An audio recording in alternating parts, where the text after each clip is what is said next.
What is going on, everybody? This is episode 491 of Pop Culture Crisis. My name is Brett.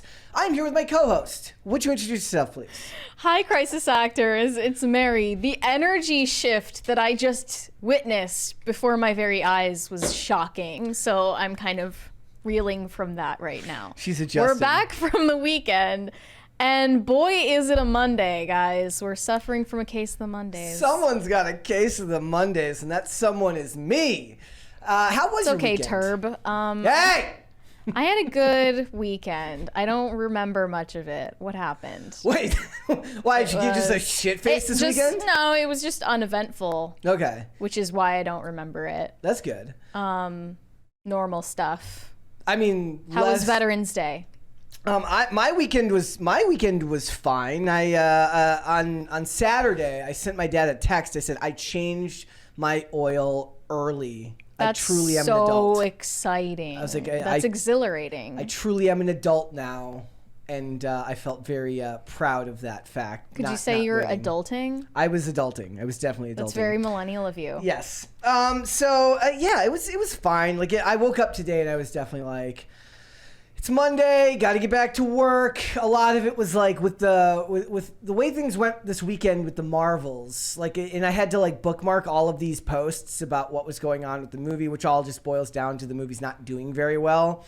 And it's just like, it kind of adds up over time. And it's like, then we got to get everything organized. But the show came together pretty well today. So guys, we got a bunch of stuff to talk about. Number one among them, the Marvels, shocking to absolutely no one, bombed big time at the box office this weekend. It only made $47 million here in the US. So we're going to talk about it. We're going to go through some of the mega cope that went on online with this movie not doing the numbers that they wanted it to. We'll see where things are going from there. But we're not just going to talk about that today, guys. We're also going to talk about Saturday Night Live, who, as you know, hasn't been funny since like the year, well, probably since the 80s, but since Norm Macdonald. Let's say, like, generally it hasn't been funny since Norm Macdonald. They had a bunch of skits that came out this weekend with Timothée Chalamet. People are pissed. They're mad at him for skits the about that. Britney Spears stans are pissed off because they made fun of her memoir, and then all of the Free Palestine people on Twitter are mad that Timothée Chalamet made a joke about Hamas. We'll get into it. We'll get into it. So we're going to talk about that. We're also going to talk about actress Keke Palmer, who has filed a restraining order against her boyfriend and received full custody of their child. If you remember, Keke Palmer has been covered a couple of times here. One for which because she got a lap all dance in from relation Usher. to her contentious relationship. Yes. Who could have seen this coming? Yeah. Shocking, I say. So we're gonna talk about that. We're also gonna talk about the movie Wish, in which Mary has posited, and I think Twitter agrees with you, that the hero in this movie, the princess, is actually the bad guy. Yeah, and the villain, the king, is our hero. We just got a $20 one from Eric Myers. Hi, Brett and Mary. Wanted to share my book, Magical Melody, a rom-com with populist and blatantly attractive characters. A link in PCC Discord, since I guess I can't hear. Thanks, and have a great show. Thank you. And yes, everybody go and check that out. I especially like the part about blatantly attractive in that post. What makes the characters populist? All I know is that they're blatantly attractive, and that's what I like to see in my movies, my music, my television, oh my gosh. my books, all of it. I saw the best tweet from Jamie on Twitter today. Like, she basically was saying, I'm creating a multiverse in which we will live in 2007. SNL is great.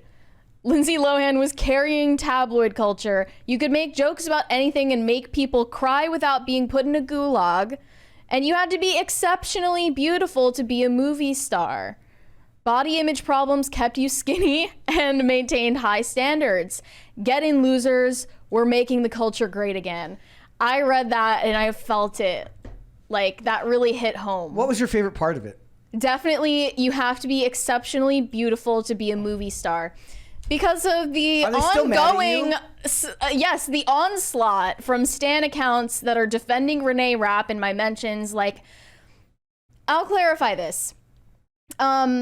She is not ugly. Honestly, she's not even mid. She is an attractive woman. She is exceptionally attractive.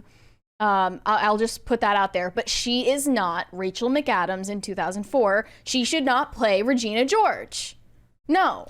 You stand by your word. Yeah, and you should be exceptionally attractive, like beyond that, to be a movie star, right? Yeah. Oh yeah. Maybe not a Broadway star, but that's what I expect to see on screen.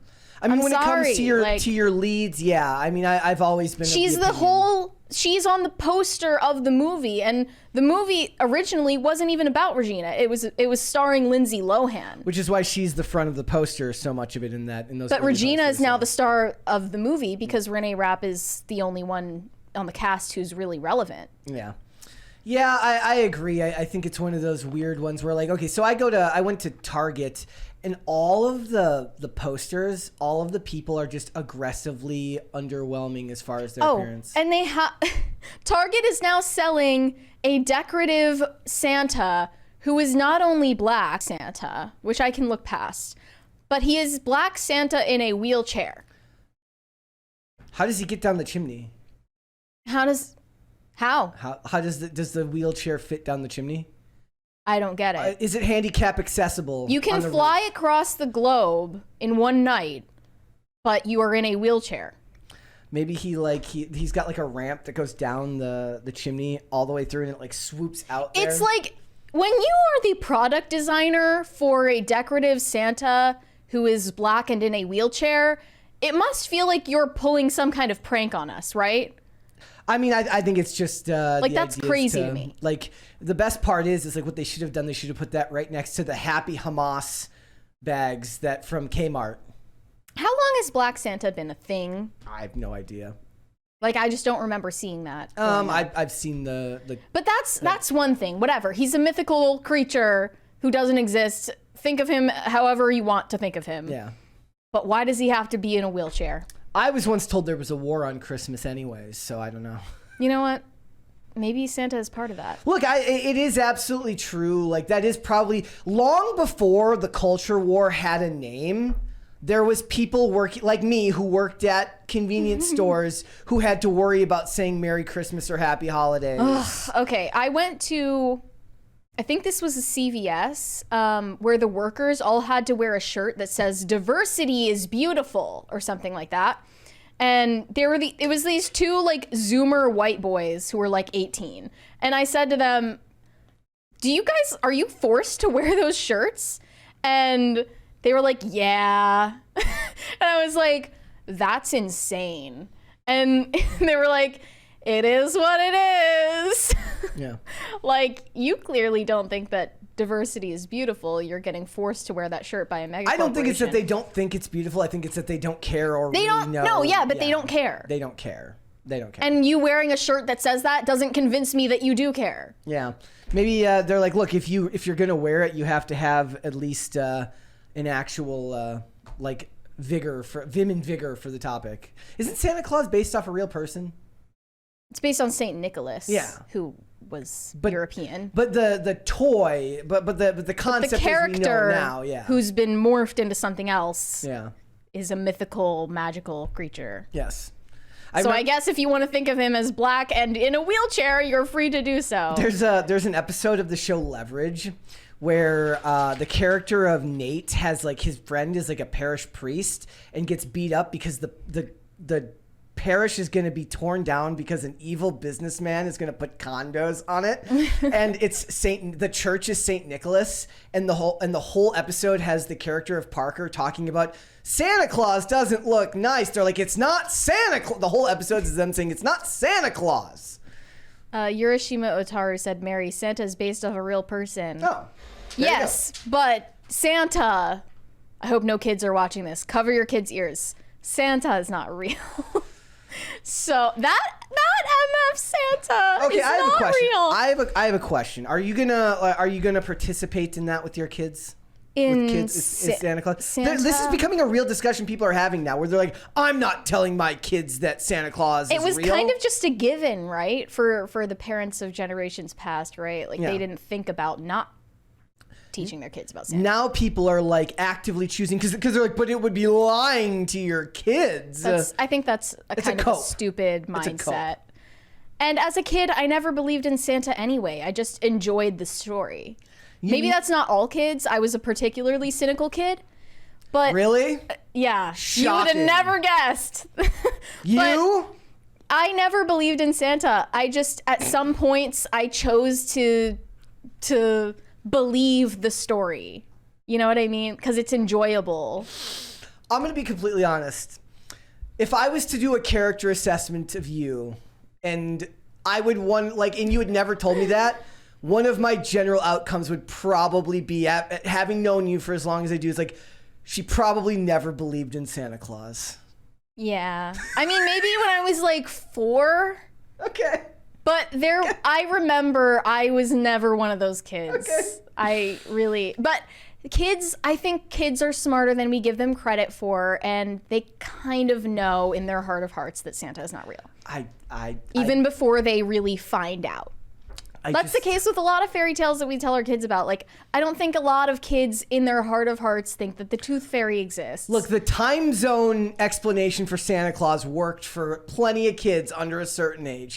He makes it work with time zones. I also was one of those kids when I put one of my teeth under my pillow at night. I would just stay awake until my parents came in. Because I was just like, ha! Got you. Did you do that with Santa? Did you wait outside? I did want to go downstairs in the middle of the night on Christmas Eve. I gotcha. I love this time of year, and I think that all kids should be allowed the gift of being able to believe in Santa for as long as possible. Yeah, I'll definitely, in my household, Santa will be a part of Christmas. Good. Not the whole thing, though. Perfect. All right, guys, before we get started today, would you hit the like button on this video, and would you subscribe to this channel if you have not subscribed already? We are past 74,000 subscribers. We are on our way to 75,000. Thank you so much for that. Please turn the notification bell on so that you can be notified anytime a new episode like this goes live or a new segment goes up. Also, remember, all super chats $20 and over. We will stop the discussion. We will read those super chats right then and there, and then we will get right back on topic as soon as we're done. Maybe you have your own questions, comments, and concerns about Santa Claus. Maybe you have an explanation as to how handicapped Santa delivers gifts. Do we have a poll today? I have no poll. I put no poll up Actually, today. the poll today should be should it be, did you believe in Santa as a kid, or should it be is telling kids about Santa lying? Say that again? Is telling your kids about Santa is real? Is lying? Yeah, is it a lie? I want to know what you guys think. I have started the poll, ladies and gentlemen. Is telling your kids that Santa is real a lie? Tell us your thoughts below. All right, guys, let's go ahead and get started then. We got a bunch of stuff to get into. So first things first, ladies and gentlemen, there's a couple of trailers. First of all, I don't have it pulled up, but there is a trailer for Garfield, which I have not watched yet. I'm saving it. I'm gonna watch it afterwards. I just saw it right before we went live. I can't react to it live, so I'm gonna wait till after the show. But the first announcement here is that they are going to be making the July 11th, 2025 delivery date for Superman Legacy. James Gunn made this post the other day, basically saying that thanks to their amazing staff behind the scenes, they're able to keep it on track, even though the strikes went as long as they did. So I wonder what kind of landscape we're going to be looking at. By 2025 is a long ways away. Yeah, I don't even want to think about that. That's quite a ways.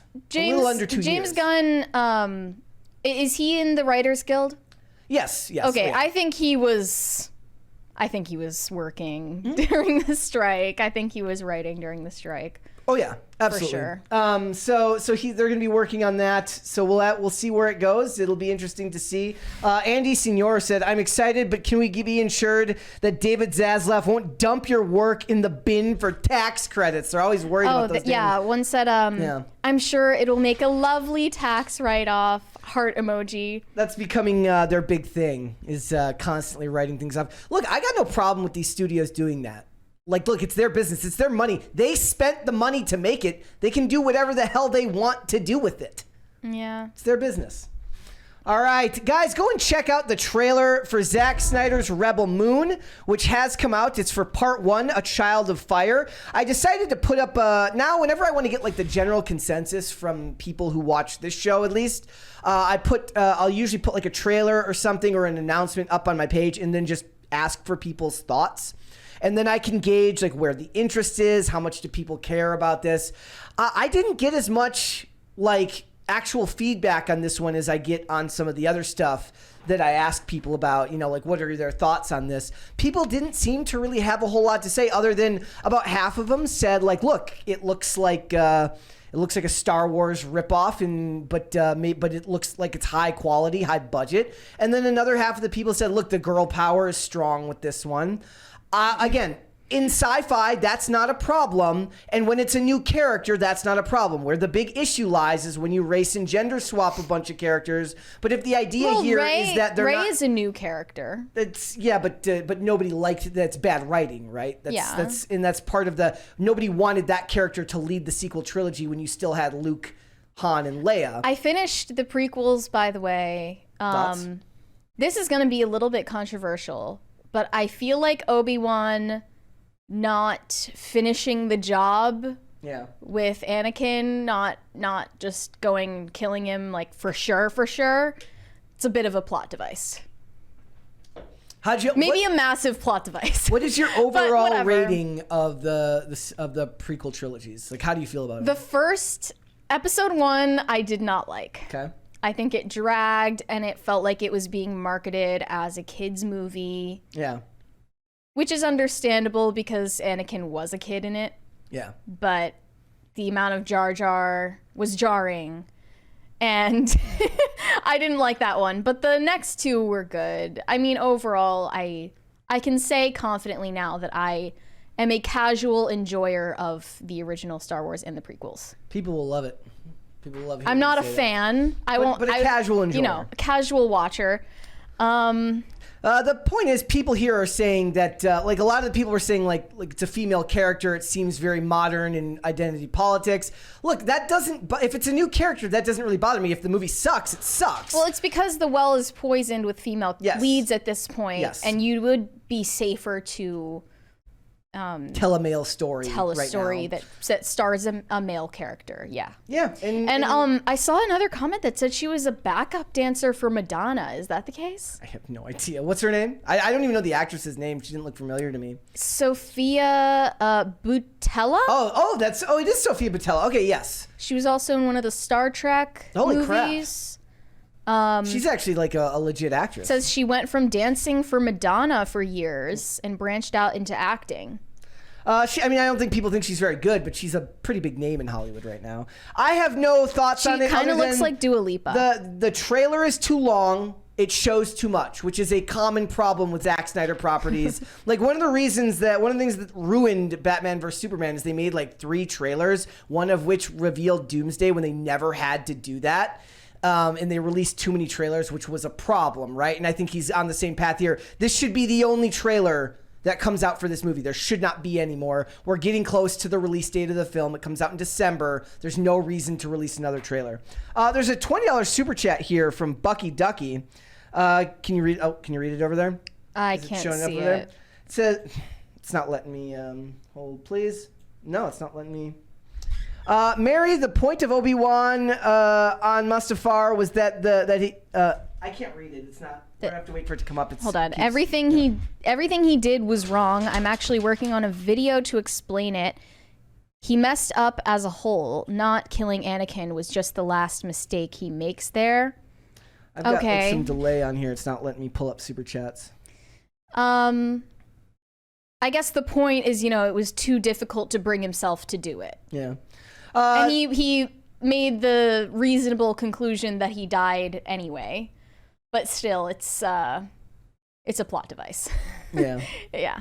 But yeah, so the movie's gonna likely be bloated because it's a Zack Snyder movie. Now, again, that does not bother me. It's a streaming movie, though. That doesn't always bother me, but the amount of hatred that I feel these days for longer movies, like I was willing to give it a pass when it's superhero characters that I actually care about and like. With new characters, they're gonna have to knock it out of the park with the characterization. Nothing in Zack Snyder's writing in the past or his work has ever lent itself to believing that he's going to pull that off this time around. There was a lot more goodwill from me back just because I was such a big fan of DC and at that time Marvel was leaning so heavily into the comedy that seeing something that was serious was just such a nice change of pace for me that it didn't bother me that everything was as long as it was. But as much as I hate long movies, I don't know if that's going to be a benefit for this film. So we'll see where it goes. It's visually about 3/4 of it looks really, really solid. There's a couple of shots in that trailer that really, really stuck out as not all that good, but it's very, very ambitious in its cinematography. So people are saying that they hope it gets a theatrical run after it comes out on Netflix. Like, why would that? Why would they do that? If they did, they would give it the theatrical run first. Yeah, like they did with Glass Onion. That doesn't make any sense. Glass Onion got like a week at the theaters and then went to... Which would be a good idea, but Netflix wants it. Yep. All right, guys, we got more here. Bill Burr's wife was in the news this week, and apparently she's fighting with Laura Loomer now because she Can you explain the beef to me? I had the tweet. I just saw Pearly Things tweeting a lot about how Bill Burr's wife is obese, and they're mad at. And I was like, I didn't even know he had a wife. Because Donald Trump came out at a UFC event this weekend, and like everybody was cheering for him, and this pissed her off. So she flipped off the camera. She literally did it like this. Yeah, she looked like she was trying to be a 12-year-old who thought he or she was cool. Yeah. Yeah. Kind of embarrassing. And Bill's like looking anywhere but at her in the video. He's like, Bill is like trying to act oblivious. Yeah. Very cool. That's very mature. It's very grown up. A lot of the comments were like, "Now I get why Bill's so mad in all his sketches or in all his stand-up." I saw a lot of pictures of Bill Burr and his wife, him failing the green line test. Does he? Yeah, makes sense. All the stand-up of his that I like was from before he was married, so I don't really know like what he's doing. Do you think that getting married made him less funny? I mean, I don't listen to his new stuff, so I would have to listen to it to compare. But who is this woman? Is she famous? They have a podcast together. That's all I know about her. That's kind of cute. They have a podcast together. So how did you feel? Do you think that Trump showing up with Tucker Carlson means he's going to choose Tucker Carlson as his VP candidate? Oh, that would be cool. But I don't think Tucker would be interested in doing that. You don't think he would? He's trying to do his media company. He's like, I'm too busy doing Tucker on X. Well, he has like a whole media company now. So he's trying to expand that. I don't think he would want to get into politics. What he really wants is to be able to get all of the first interviews if he gets reelected in like his own desk at the White House. But they are an unstoppable duo. Who do you think he's going to pick for vice president? I don't know. Ice Spice? That'd be so good. I'm so down. Jaden Smith. I'm so down with Jaden. Look, people thought I was serious. Like whatever it is, pick Jaden Smith for it. People thought that I was serious when I said that I thought Jaden Smith should play Zelda. You got to be able to discern tone here, ladies. Oh, and Trump gentlemen. also made the best statement about what's going on with Israel-Palestine. I can't even quote it, but he's so good at sound bites. Why can't you quote it? I can't quote it because I don't remember the exact wording, but it was like he made the perfect statement about it. I don't know. He was like, they both hate each other. I also thought it was interesting that it didn't seem that because Dana White came out too, and he didn't seem to be getting booed the way they thought he was going to get booed because of Bud Light and stuff like that. So. It's all water under the bridge or beer under the bridge. It's all beer under the bridge now. All right, so here's a terrifying thing that happened. So a dude fell asleep watching Exorcist Believer in theaters. Believable. And while doing so, this is what's so great about the world we live in today. Remember, there's still kids who get first jobs where they just don't really care. Yeah. So apparently this guy fell asleep in the theater, and when he woke up, it was 3:47 in the morning, and he was locked in. He was locked in the theater, and he walked around. It's like a liminal space. It's kind of like Night at the Museum, only... Yeah, but like really boring. Yeah, well, I mean, there's like it'd be cool if you went to the popcorn machine, you turned on the popcorn maker. I mean, I wouldn't want to be the movie theater employee that has to wake up the guy in the theater. You don't know how he's gonna react. Like, some people when they're woken up, they're like, they start throwing punches and... You take because they always have the thing to sweep everything up. You take the handle end of it and you poke him to keep him from lashing out at you. Well, or you get down to I would say you go down to the bottom level and then you scream at the guy. But if the loud noises from the movie didn't wake him up, then what the hell would, right? Yeah. Do you want to play his TikTok? Is it? I don't know if it plays. If it's gonna play here on this one, I have to see if. I sent you the link to it. If you want. Here we go. Update us when you get out. Yep. Here we go. Oh, it is literally 3:47 in the morning. Why the fuck did I fall asleep in the movie theater? Nobody is in the movie theater right now, bro. Nobody's in the movie theater. Like, nobody came inside the movie theater to wake me up. Nobody's in the movie theater, bro. I'm surprised they keep the lights on. 3:47 in the morning. You should. I guess the difference. Scarier than Exorcist Believer. The like he could eat snacks, but he'd have to pay for them all when they got in the next day. Also, like, imagine being that employee who like shows up first thing in the morning and you're like, what the hell? Like, that's creepy. And they said he had to wait like 5 hours. Like, didn't he have a phone? Couldn't he call 911? There are emergency exits, right? Yeah. Those are open. Didn't he have to call? Couldn't he have just called 911 and said, I'm locked in this building? It's the most embarrassing reason to call the cops. I'm locked in, bro. What if he had a warrant out for his arrest so he couldn't? It's yeah. But also, like, I mean, the lights might be on timers, or like it could be like motion sensors that turn them on as you walk through the room. Okay. So yeah, just don't fall asleep. I fell asleep during a haunting in Venice for about 15 minutes. I fell asleep for a lot of Dial of Destiny. It was that. It was the car chase, the first car chase scene that really like it wouldn't end, and I couldn't keep my eyes open. Yeah. So yeah, just don't fall asleep in the movie theater. Not a good idea. Also, good news, they're not going to stop choking Bart. Yeah. They have said, look, nothing's changing. It was just a joke that got blown out of proportion. Yeah. The co-creator said nothing's getting tamed. He'll continue to be strangled, if you want to use that awful term for it. He'll continue to be loved by his father in that specific way. I do love that on the artwork piece here, it's him holding a phone that says "No more strangling Bart," and then he's choking him while that's happening. And they also said Homer Simpson was unavailable for comment as he was busy strangling Bart. There you go. That makes perfect sense. He's got stuff to do. As he should. Now. He's got stuff to do right now, so that makes King perfect shit. sense. Yeah. Yeah. It is funny how stuff like this ends up being because I don't know. Everyone's so sensitive about it. I don't understand. Was this really something people were outraged over? No. Like one group, one like anti domestic violence group made like a claim or made like a statement saying like good for them for doing this, but it didn't make the. But on the other hand, I can't imagine being outraged over it being taken out. Yeah. Like, nobody watches current episodes of The Simpsons. That is true. The Marvels has absolutely failed at the box office. It went on to gross $47 million in its opening weekend. And the predictions were at like 80 something million. They were higher first, and then they dropped to 80, and then they kept dropping. At first it was like 110 million. Then they dropped it further and further.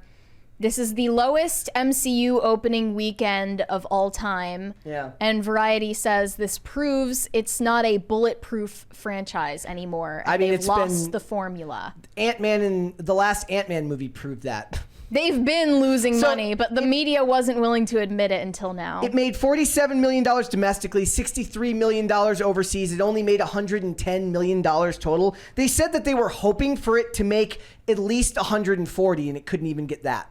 Yeah. Well, we'll see how it does next in the next weekend. So they were hoping for 140. They called it unprecedented. Well, it's only unprecedented to somebody who hasn't been paying attention. Yeah. One reply, we see a lot of coping in the replies. One said, "You conveniently forgot to mention this is the only MCU film without actors promoting it due to being on strike. You and other outlets certainly seem to remember it when Loki Season 2's OK premiere numbers came out." Yeah. So they're blaming it on the fact that Brie Larson couldn't be annoying in interviews. Which is crazy because everyone knows that the number one way for this to tank even further would have been for Brie Larson to be able to go and do interviews. Yeah. Makes no sense whatsoever. Well, they had a couple of days, right? And they have the remaining time that it's going to be in theaters, and I haven't seen any also interviews. That makes no sense because Five Nights at Freddy's, Into the Spider-Verse, or Across the Spider-Verse, Guardians of the Galaxy, Barbie, and Oppenheimer, all movies that seem to do just fine without their stars going and yapping. I think that people who work for Variety or film critics in general think that the press around these movies is a much bigger deal than it is. Yeah. That it has so much more of an impact on the money than it does. Like, Barbie did have some promo before the strike started, and then but they went it was off nothing. and it's funny because I was thinking, like, didn't Barbie and Oppenheimer get pulled right before the premiere? No, they got pulled before the international premiere of the movie, not the box office premiere. Mm-hmm. So it had, Alden Diaz said any reporting on the Marvel's box office that doesn't mention the fact that its stars were on strike and unable to promote it at all is incomplete and irresponsible at best. Promotional materials have immense value. Wrong. That stuff helps build movie-going experiences now. Marvel doesn't need that though. Marvel is anti-fragile when it comes to promotion. Theoretically, Marvel should be able to sell movies on Marvel alone. Salty nerd Matt Kaddish replied, oddly enough, the strike helped the film. If Brie had been out there trashing the male demographic of the fan base again, the box office might have been lower than it was. Yeah. I'm not so sure because of outrage marketing. Like, that would encourage people to hate watch at least. But they couldn't even bring in the hate watchers other than us. It's the worst MCU opening ever. Not even inflation adjustment was needed for that. It beat Ant-Man in 2015, which was 57.2, and The Incredible Hulk in 2008, which was 55.4 million. The Flash and Blue Beetle did better. I mean, those aren't Marvel though, so yeah. But if we're talking about them as like the underdog, I don't know about Blue Beetle, but the Flash. And did. Marvel is supposed to know what it's doing. Yes. Well, I don't know if Blue Beetle did. I don't remember the box office numbers on that one. Women don't show up for these things to support in the way that they need them to come out for the box office. Men are ambivalent now because they feel like the franchises have been pulled away from them. And women aren't going to show up for something they don't really seem to care about. Look at this picture. It's really funny. Like, I wondered to myself, I said, is this projection on my part? Because when I looked at the movie, Brie Larson, now this is an actual question I was asking myself because I'm always trying to check myself and make sure that I'm not overthinking it or underthinking or where does my bias play into this. But when I'm watching this movie, Brie Larson looks like she would rather be anywhere than making this film. Now that could just be me and my own biases against the franchise, but I went into this movie hoping to like it, hoping for good performances. I felt like we got that for the most part from Iman Vellani, but Brie Larson, this is a promotional picture she posted for it. She looks like she just got told she needs to get a root canal. I'm sorry, Brie, your back molar is infected and we need to have something, we need to drill into it to remove it. And she's like, oh. The look on her face, she looks incredibly worn down. Yeah. And I she doesn't want to be there. And she's made comments suggesting that in the past, that she's kind of done with this role. She's not invested in it anymore. Yeah. So if that comes across in the actual movie, I wouldn't be surprised. Also, it's somebody else tried to point out in that thread, they said it's the first Marvel property that required homework to view. That's not true either. Doctor Strange and the Multiverse of Madness required you for the most part to have seen WandaVision to know exactly what was going on. I mean, that's the case for literally all Marvel movies now. No, but they mean like paywalled homework, meaning Disney Plus. Okay. So like stuff that you would have to go out of your way to pay for to be able to see. That's still like a really bad excuse. And it's a cope from most of the people, which is a bummer. You showed me this video here. It says Disney execs, after finding out video game movies are replacing superheroes, they don't have the filming rights to any video games. I don't know if that's true. Somebody would have to double check that. Here's the clip. I don't know what's gonna happen. I don't know what I'm gonna do. They don't know what they're gonna do. I don't think they do have filming rights to any video games, but they need to get on that because the superhero movies haven't been doing well for a while. Hold on. You're gonna fact check us? I want to see if I mean, at least anything Star Wars related, but I don't know. I don't know. A YouTuber called OMB Reviews responded to that criticism, like, you have to mention the strike, though. He said the fact that they had even just a few days to promote this movie and still came at the bottom end of their estimates tells me that promotion doesn't do anything. That promotion, going on late night shows, doesn't really move the needle anymore. There's no evidence to suggest that. The key to understanding this is going to be looking ahead towards a film like Hunger Games, the Hunger Games prequel, coming out soon, because that film will have had at least a couple of weeks worth, or at least a full week of promo materials. No one is watching Rachel Zegler on Good Morning America. Well, it will be interesting to see how that does, though. It will be interesting to see how that movie compares to box office-wise to this film. Yeah, I don't know. I just don't think that the average moviegoer pays that much attention to late night talk shows and stuff like that. It's like, that's, if you need that to convince people to go see your movie, maybe the movie isn't that exciting. I mean, it's just how it always was, though. That's just the way that movies were promoted in the industry. But that era is over. They also don't have, I mean, they could have very easily have paid influencers to talk about it. And the way that influencers aren't, remember we were talking before about influencers being yelled at by SAG for talking about movies, because that's what they should have been doing. They should have been paying social media influencers to promote this movie. Yeah, well, they were also threatened by SAG. Yeah, the social media influencers were under duress. But the way that Warner Brothers promoted Barbie without any actors or actress input, the way they just like did things to get attention on social media that didn't require anyone to do interviews or whatever, that was genius.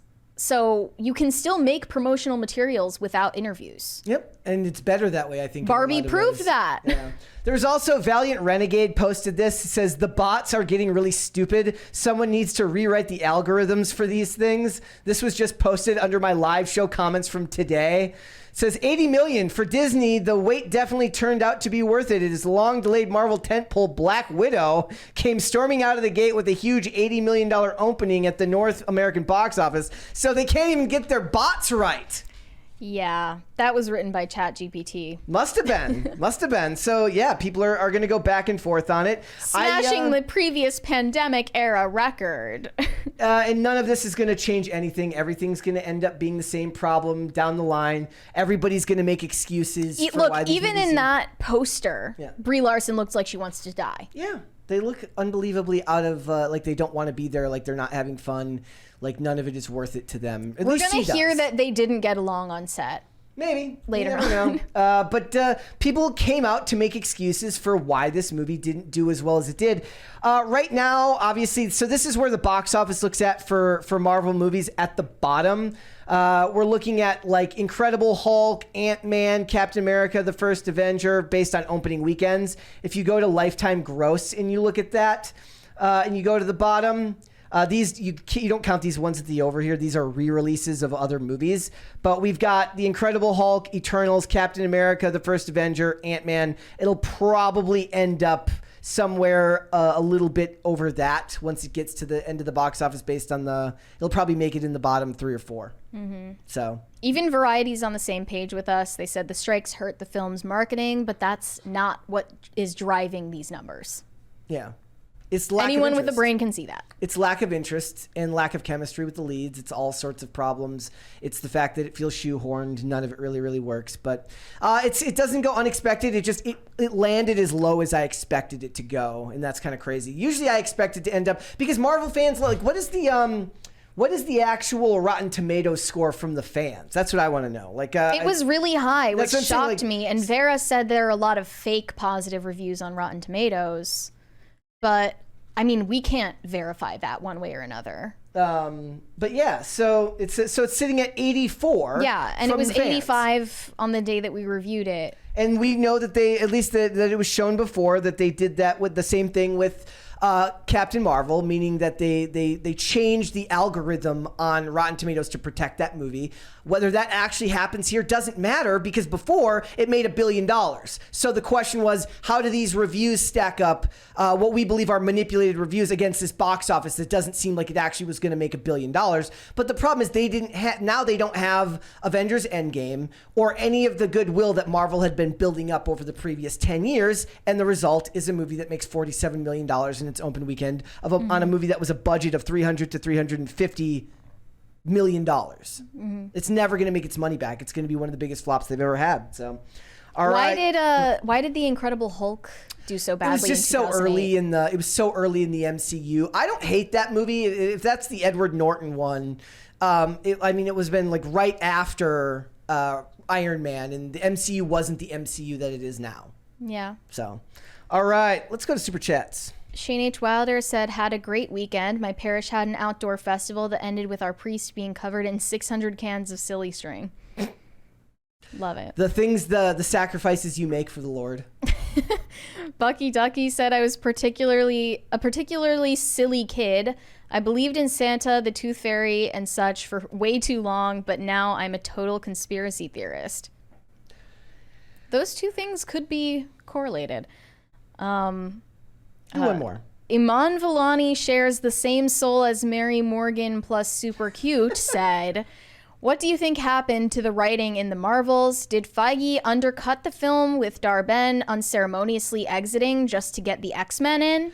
No, I don't know if it's that. I just don't think that they had the writers they needed on it. What I would have loved is for them to get back. Like, this is where, like, films like this are where you realize that they really could probably use the Russos right now. Even if I don't like the Russos movies, like their non-Marvel related movies, they clearly knew how to do superheroes. It might be good to get back some of those old writers, but I think that the X-Men stuff was probably last minute and done towards the end of production. Roland Free said, changed my Twit/X logo to the actual Twix logo on my phone. Perfect. Thank you, Britannica, for the inspiration, LMAO. Also, enjoy Mother Mary and Overlord Phil. I don't know what that is. Is that a meme? It's probably a meme. I don't know. I'll have to check. It's probably on Twix right now. Your name is Britannica now. That's perfect. It's great. The Encyclopedia Britannica. Let's go ahead and let's move on. Mary, tell us what's going on with Saturday Night Live.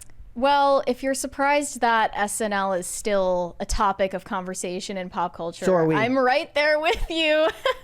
So SNL has had its first episode back after the SAG strike is over, so they can get movie star guests on again, like Timothée Chalamet.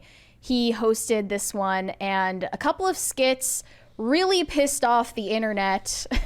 And I was surprised to see this because, I mean, SNL is just not funny or interesting or provocative anymore, and it hasn't been for a long time. What was the first one? So they have to name drop people to get into the conversation. So one skit made fun of Britney Spears' new memoir. And let's hold off on we got a $20 super chat here. Let me see if I can read it from Dreamcast Night. It says, lol, Dar-Ben, Captain Marvel goes back to her old job and what happens next will shock you. LMFAO or LMAO. Yeah, the end of the movie, like I've already like wiped it from my memory.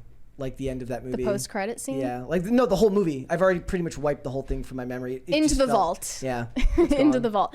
So this one skit was a parody of Britney Spears' memoir, and it wasn't really making fun of Britney Spears. It was just a bunch of fake celebrity audio book. Yeah. Recordings. Like they had, it was making fun of the celebrities. It was making fun of her. Yeah, it was doing impressions of people like John Mulaney, impressions of like Bill Hader, Ice Spice, Timothée Chalamet himself, and it was making fun of them more than it was making fun of Britney Spears. But Britney Spears' manager was very angered by this, and he left a comment saying, wow, the writers of SNL are getting worse and worse. No wonder you all reached out to me to get Britney on the show. SNL is on life support. You all are pathetic, and this Chloe isn't funny. Did you find her on Craigslist or something? He's referring to Chloe Fineman, who played Britney Spears in this skit. Yeah. Which, from what I've seen from her, she's not that bad. right? I mean, I thought her mannerisms were pretty spot on in the bit, but it's not funny. But Whatever. Saturday Night Live It's hasn't not been funny, in but 20 it's years. also not what I would consider offensive. And the one that people were really mad about was Timothy Chalamet's skit where he made a joke about Hamas. It says, they drop a Hamas joke on a skit where Timothy Chalamet says he has a band called Hamas, spelled the same as Hamas, Yes. which is followed by a Please Don't Destroy member saying he's not sharing a band by that name on Instagram. Quote, dude, I'm not sharing a song by Hamas on Instagram. Yeah. It's the like number one comment. none of this made me even chuckle No. or exhale through my nostrils, but it's funnier to see people's reactions to it. So here are some of their tweets. One said, making jokes about an ongoing genocide when people are actually dying every second of the day, so effing disgusting. These people are sick F's. They said F Timothy Chalamet, F SNL. Another said, by the way, do not go watch Dune Part 2, LOL. Nobody's going to remember this happened by the time Dune Part 2 comes out. If Timothy is going to act in a movie largely inspired by Islamic texts and Arabic culture, then he can at least have the decency to not make jokes about Palestinian suffering. Those don't connect in any way, shape, or form. No, they don't. This was particularly savage. While I'm at it, F Timothy Chalamet, you toothpick built, shovel shaped, bicycle seat face ass bitch. What an evil, frail man. And even a Timothy Chalamet Stan account chimed in and said, I think Timothy should address the situation and apologize. I really hope he does. He can't just ignore what happened. First of all, he absolutely can ignore it. Yes. The internet is outraged about something new every 10 minutes. They will forget about this in less than a week. And just because he makes a movie that's based on things that have Arabic script does not mean he owes anyone anything. It's an American interpretation of the story. It does not matter. No, I think they're just really grasping for straws to justify their outrage. I mean, yeah, the joke wasn't funny, but it wasn't offensive either. Yeah, none of the jokes were funny, but they weren't offensive. Saturday Night Live, the most offensive thing about Saturday Night Live is their track record of being that unfunny for that long when everyone says they're supposedly supposed to be comedy. It's so easy to offend people these days that... Thank you. Thank you, guys. I saw somebody on Friday left a comment that said, there was a comment. I can't hear you over this crisis party. There was a comment on Friday that said, Mary thumbs up, Vera thumbs up, Brett thumbs down, crisis party thumbs down. They don't To like which I it. say, tough luck, bro. That's tough. That's tough. Yeah, like you The don't crisis party is not going anywhere. You don't get to choose like what gets posted and what gets to be what's considered humorous or not. The top comment on the Britney Spears one says exactly, and it just feels disrespectful given that the memoir is literally about her trauma. I mean, it's monetizable trauma. Okay, if we can't make jokes about trauma, what can we joke about? Yeah, because where I does the thought line? the whole point of that, like making dark humor, is like as a coping mechanism. Yep. And I get it, like they would say only Britney is allowed to make jokes about her own trauma. No, not But it's as, like as long as you're she making. makes money off of airing out her dirty laundry and her trauma, and also dragging other people's names into it, whether you think that's right or not, like Justin Timberlake or her sister, Jamie Lynn. Like, you're profiting off of publicizing your trauma. Therefore, it is the public's right to speak on it and joke about it as they wish. Yep. And even though SNL attempted it in an unfunny way, I don't think it's anything to be scandalized over. I'm Yeah. also surprised that Britney has a manager because she doesn't really work anymore. I mean, she still has tons of assets and things that need to be handled. I guess. And even just the release of a book like that means she would need a manager. Yeah, I guess so. Yeah, you don't get to create something for public consumption and then expect people to not have anything but positive reactions to what you create. That's not how the world works. I would love that if we could just make I this did and- appreciate that they made a jab at Jada Smith's memoir. Yeah. and how it's totally irrelevant. As long as the book is for sale and it's part of the public consciousness, she doesn't get to decide what people say about it in context of good or bad. I don't think Britney cares anyway. Her fans are just being performatively outraged for her on her behalf, you know? They also did a skit where they made fun of Troye Sivan, and this says Timothy Chalamet and Boy Genius dressed as Troye Sivan dancing and pulling their pants down. None of these words are in the Bible. That's for true. I saw people pointing out they said Troye Sivan's officially made it. Is that? I guess that's you get shouted out on SNL. Well, no, it used to be Weird Al covers your song, and that's how you knew you made it. When Weird Al did a parody. Now it's Boy Genius. When Weird Al did a parody of your music, that's when you knew you made it. But and while everyone was getting offended, they resurfaced an old SNL skit that featured Adam Driver. So you were like, she's like, this is new. I'm like, dude, this is no way. There's no way this is new. He looks like 12 in this. So video. This is from 7 years ago, and the skit is the magic carpet ride. He's Aladdin, and he's riding through the sky with Princess Jasmine. Yeah. And I guess one of the jokes was they're flying over Syria and a bomb hits them. We can't show it here because they'll sue us, but the tweet here says, reminder that this man in the video, Adam Driver, signed up for the military after 9/11 to get retribution against Muslims. And to this day, he still does motivational TED Talks about him being in the Marines and what it feels like to hold weapons and fight for this country. This has been fact-checked by Twitter. So here is his actual quote. He said, after 9/11, he found himself filled with a desire for retribution, although he wasn't sure against what or whom. Quote, it wasn't against Muslims. It was, we were attacked. I want to fight for my country against whoever that is. Which used to be something this country valued, right? Because America used to have values based on the idea of protecting your country, fighting for the country you were born to. But in globalist modern times, you're not allowed to do that because the country proliferates a lot of views from a lot of different people. So there's no unifying ideology around the country anymore. Therefore, you're always going to be dragged by some portion of the group. Oddly enough, I mean, it is part of what's baked into the country's values, right? The idea that speech is free and you should be allowed to voice your opinion on things is what ends up making it harder for those types of old school American values to really hold on. Because now there's a lot, you saw the people over the weekend who were like pulling down American flags over Veterans Day.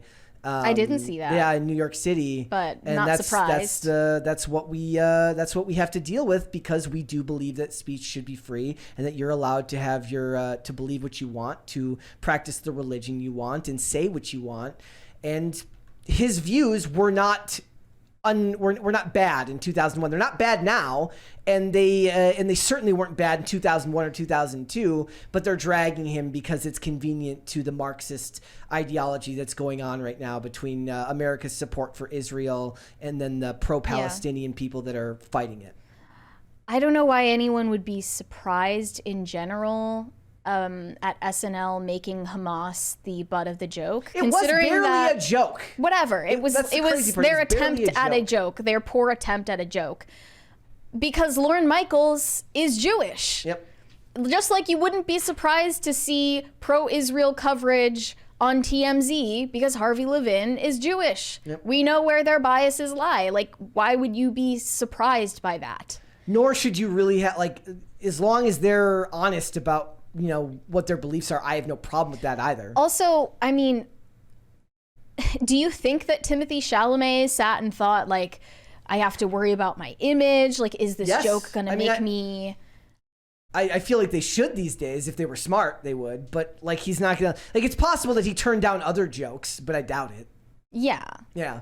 Like, is he at a point in his career where he doesn't really need to worry about that? Also, it was so mild. It was so mild that this is going to disappear. It was a non... It was barely a joke. Yeah. It was. He made a joke about being in a band named, what was it, Hamas? Hamas, but it's spelled the same as Hamas. Spend 5 minutes on the internet. You will find thousands upon thousands of things that are far more shocking than something that bland. Like if Saturday Night Live is now edgy, then that's a sad commentary on the way life is going. If I have to look at Saturday Night Live as in any way edgy, that's depressing. SNL is edgy humor. No, thank you. In 2023. I refuse to believe that, and I refuse to go by those standards. Spend 20 minutes on any social media. It's like it's like when people were making jokes about the submarine, right? The internet's where you go for edgy humor. That's what you get. Yeah. There's a $20 super chat here from Philip Reed. Says I find as a trucker, the closer I get to tolerant cities, the more intolerant I become. I'm sure a lot of people. You should start it. You know what you should do, Philip? You should start a YouTube channel. There is a YouTuber named Alex Nino who makes these. It's just like day in the life of trucker videos that I always get a huge kick out of. Where it's like his reels are like, I had to get up early to make a delivery, and it's like him making the delivery, and I'm sitting on my phone like, why am I watching this? I have no idea why I'm watching this, but it's interesting. Because he tells you all the stories, like all the pitfalls and things that become like in the life of a trucker, right? Where to sleep, like at times when his truck got robbed or attempted to have his truck robbed and stuff like that. You can make like it's a golden age. Story times. It's a golden age to have like an interesting job or hobby if you're also creative, because it was like the video I showed you or I sent you about the lady who's like looking at Taylor Swift's veneers. It's like anybody she's like an orthodontist that makes TikToks. Anybody with a job that can somehow find some type of connection to some aspect of culture that they can then, like put their spin on it. Like you can do anything these days with things like that. You just got to be interesting enough. And then you don't have to go on Saturday Night Live and pretend to be funny. Yeah, the reason Timothée Chalamet was on SNL this weekend was to promote Wonka. Yeah. Which is also not tracking high at the box office. Is that out already? No, it comes out December 15th, I believe. Oh, okay. He was talking about Hugh Grant's Oompa Loompa dump truck. You can't make this stuff up. There was literally nothing funny in the Britney Spears segment. There was like maybe one line that got a wry chuckle out of me from the Hamas bit. The rest of it, it's just you should be more ashamed that your skits are that painfully unfunny. Yeah. How would you do it then? Like what would be something? What's something that you've seen recently that you think is funny that they should put on Saturday Night Live? I think that racist podcaster was a good skit. Was that Remember that? Oh, the one where the guy. Who was that guy? That was literally the. He also makes the horny Batman skits. Yeah, it was like racist podcast. It was like literally the name of the podcast. He's wearing like a pillowcase that looks like a KKK hood. And he's talking with his friend about how... like, that's the kind of skit humor that SNL would never touch with a 10-foot pole. Yeah. Only people on Instagram and TikTok and YouTube who are just doing it for fun are willing to go there. Somebody mentioned Dr. Pimple Popper. Do you watch those videos? No, I hate those videos. Those tend to have a very... divisive effect. People either will watch those for hours or they can't stand them. They're disgusting to me. But like, I watch mukbangs and a lot of people think that's disgusting. Yeah, I can't do that stuff. Except for hot gal lady who does but I don't watch the full videos. I watch who eats a dozen donuts at a time. But that's the 1 minute video that I watch. I would never go. You're never getting me to click. I like click Trisha to the Paytas mukbangs. Ugh. Like I can't sit through that. That's I'm not a Nikocado avocado viewer. Yeah. It's got to be the right person. Can't do it. Can't work. But I'm just saying, like, SNL has been usurped by influencers who are way funnier than them. With way more creative freedom. With more creative freedom and less money. And less resources. And that's what's always funny about it, too. It's like the stuff I like. Okay, so there's the guy who makes, like, remember when I sent you, it's like if church choirs had producer tags.